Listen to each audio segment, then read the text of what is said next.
Nakuha ng Manila Police ang ilang sangkap sa paggawa ng pampasabog mula sa isang bahay sa Islamic Center sa Quiapo. Bahagi raw ito ng investigasyon ng otoridad sa pagsabog noong Biyernes na ikinasugat ng 14. May report si Ivan Mayrina. Pasado alas 4 na madaling araw na bulabog ang Islamic Center sa Quiapo, Maynila sa pagdating ng mga kagawad ng Manila Police District. Isang tao raw ang hinahanap nila. Yung nasa picture, hindi ko alam yung pangalan niya, pero dating namatay yun. Nakalampas ng 2 taon. Patay na. Nang hindi maiturong hinahanap na tao sa larawan, pwersahan daw pinasok ang bahay na ito. Pinasok na naman namin yung ibang mga kwarto sa baba. Yun. May nakita yung isa na pulis, sabi niya, mayroon yung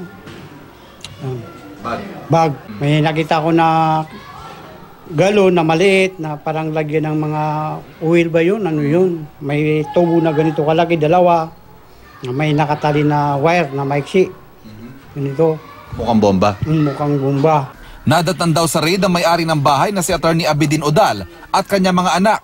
Pero hindi naman sila inaresto ayon sa mga kawani ng barangay. Sa kanila raw pagkakaalam, nagtatrabaho sa Office of Muslim Affairs si Odal at ang anak na si Yasser. Kinumpirma ng Office of Muslim Affairs sa may Attorney Mamintal Odal sa tanggapan pero hindi malinaw kung ito rin si Abidin.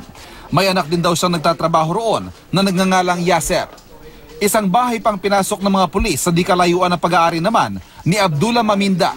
Kasarapan daw ng tulog nila nang bigla silang pasukin ng mga pulis.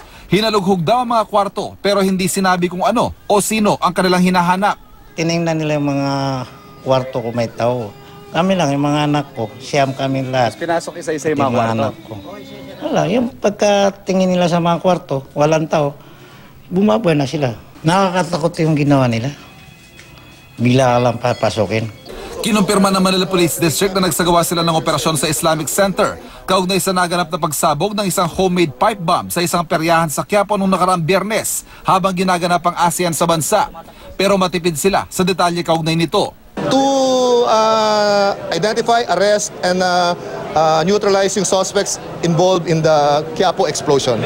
Una nang sinabi ng MPD na gang war at hindi terorismo ang anggulo ng kanilang investigasyon. Pero ang teroristang grupong ISIS, inako ang pagpapasabog. Tikom ang MPD kung titignan nila ang anggulong terorismo. Basta ongoing yun.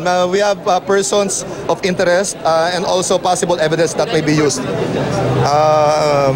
In due time, we will announce. Kasi baka masunog eh. I don't want ma-repeat yung sa US Embassy, nag-news, nakatakas yung 3, 2 lang nahuli natin. Ayoko lang maulit yun.